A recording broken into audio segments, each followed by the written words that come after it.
السلام عليكم ورحمة الله وبركاته. السلام عليكم طلابنا الأعزاء، طلاب متوسط الإكنان الأهلية البنين، مادة العلوم للصف الثاني متوسط. موضوعنا هو الصوت. طبعا احنا نسمع أصوات كثيرة، جرس الهاتف، جرس الباب، صوت العصافير، صوت الرياح، نغمات موسيقية، اهتزاز أجسام، أي شيء، حتى الشيء اللي يسقط بالأرض، هذه كلها تصير عندها أصوات.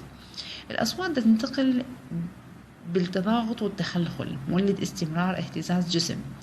تنتقل سلسلة من التضاغطات والتخلخلات بعيدا من الجسم المهتز، ينتج من هذا عن طريق الصوت. إذن الصوت شنو يعني؟ الصوت من موجات طولية. شلون تتكون من سلسلة من التضاغطات والتخلخلات. شنو التضاغط؟ التضاغط هو منطقة تجمع الصوت، وبعدين تخلخل اللي هو يتوزع. شوف التضاغط هاي المنطقة المعتمة، والتخلخل اللي هي التفارق بين الجزيئات. طبعا الصوت يحتاج أن ينتقل بس بالأوساط المادية، إذن ينتقل فقط في الأوساط المادية. الموجات الصوتية موجات تكون طولية، قلنا تنتقل في الأوساط المادية بسرعة، تعتمد على خصائص الوسط الناقل وترتد عن الحواجز التي تعترضها. شو تولد؟ مولد الصدى. يعني الصوت لما يصير بمكان فارغ مو يرجع لك صدى.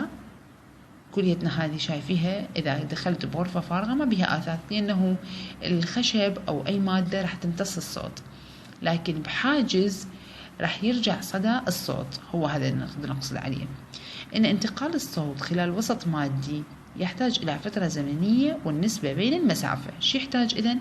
إلى فترة زمنية والنسبة بين المسافة التي يقطعها الصوت في وسط إلى الزمن المستغرق لقطع تلك المسافة.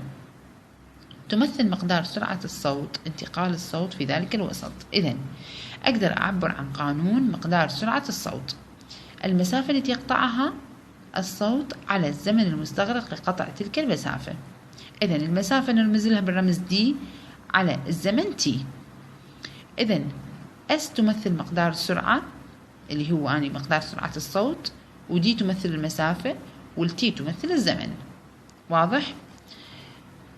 يعتمد مقدار سرعة انتقال الموجات الصوتية في وسط مادي على، إذا سؤال مهم، على ماذا يعتمد مقدار سرعة انتقال الموجات الصوتية في وسط مادي؟ أولا كثافة الوسط الناقل. يقل انطلاق الصوت كلما زادت كثافة الوسط. إذا لما تزداد كثافة الوسط انتقال الصوت راح يقل.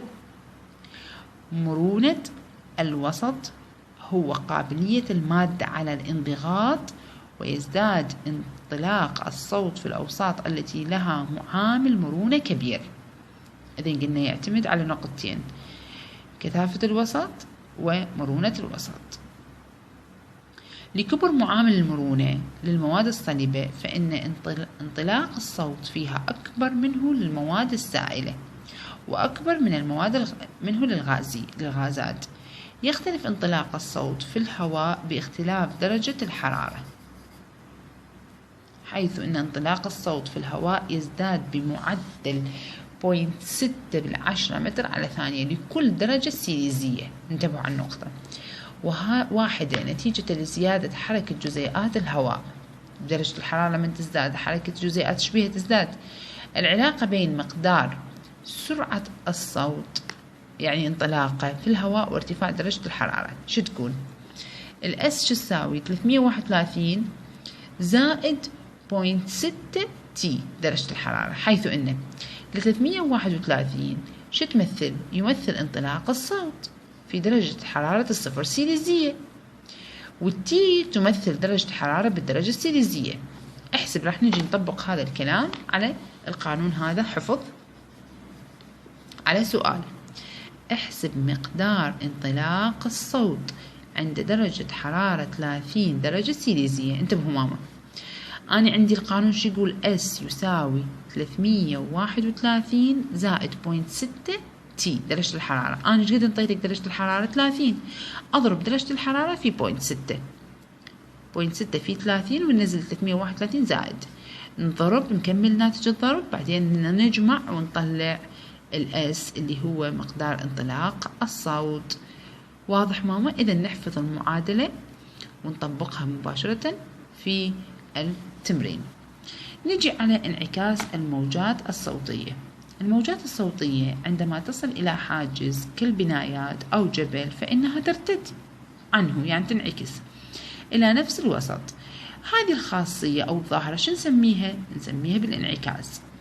الانعكاس هو صفة عامة، تعريف الانعكاس لجميع الموجات منها الصوت، فعندما تصيح في قاعة كبيرة وفارغة فإنك تسمع صوتك ويتكرر عدة مرات. هاي من البداية قلت لكم. شنو السبب؟ علل.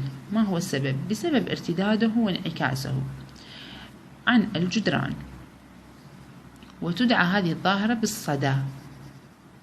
هي ظاهرة، ما هو الصدى؟ هي ظاهرة تكرار سماع الصوت الناشئ عن انعكاس الموجات الصوتية.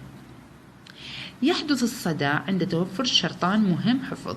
الشروط مال الصدى: أولا أن تكون أقل فترة زمنية بين سماع الصوت وصداه 0.1 ثانية. ثانيا وجود سطح أو جدار عاكس للموجات الصوتية. إن أقل مسافة يحصل عندها صدى مسموع عن سطح عاكس هي 17 متر. هاي مثال: ما مقدار سرعة صوت يرسله شخص يقف أمام حاجز يبعد عنه 360 متر فسمع صداه بعد فترة.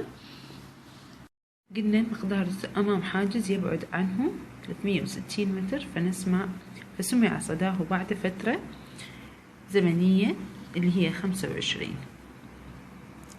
الحل: مقدار سرعة الصوت، احنا شخدنا القانون مال مقدار سرعة الصوت، المسافة على الزمن. المسافة اللي هي البعد، 1/2 يعني النصف بالزمن أضربه. واضح؟ إذن الأس شو يساوي؟ دي على تي. 2 أضربها في نص المسافة، رح نجي الزمن يمثل زمن ذهاب وإياب الصوت. 2 كم مرة؟ مرتين، الذهاب والإياب. نطبق المعادلة تساوي 360 متر على ثانية. وللصدى فوائد: اذكر فوائد الصدى أو مظاهر الصدى. فيستثمر الصدى لقياس أعماق البحار وتحديد بعد الأسماك في البحر. إذن نسوي على شكل نقاط: لقياس أعماق البحار، لتحديد بعد الأسماك في البحر عن سطح الماء، والتنقيب عن المعادن، هاي النقطة الثالثة، والنفط في طبقات الأرض، وللتقليل من تأثير الصدى. شلون؟ شو أسوي؟ إذن سؤال: كيفية تقليل من تأثير الصدى. أولا في الاستوديوهات والمسارح والقاعات شو نسوي؟ الكبيرة تستخدم ألواح ماصة للصوت من الفلين أو الجبس وتوضع على سقوف وجدران إذا سامعين بالثانوية تلك القاعات لتقليل انعكاس الصوت. إذن عرفنا شلون نقلل انعكاس الصوت.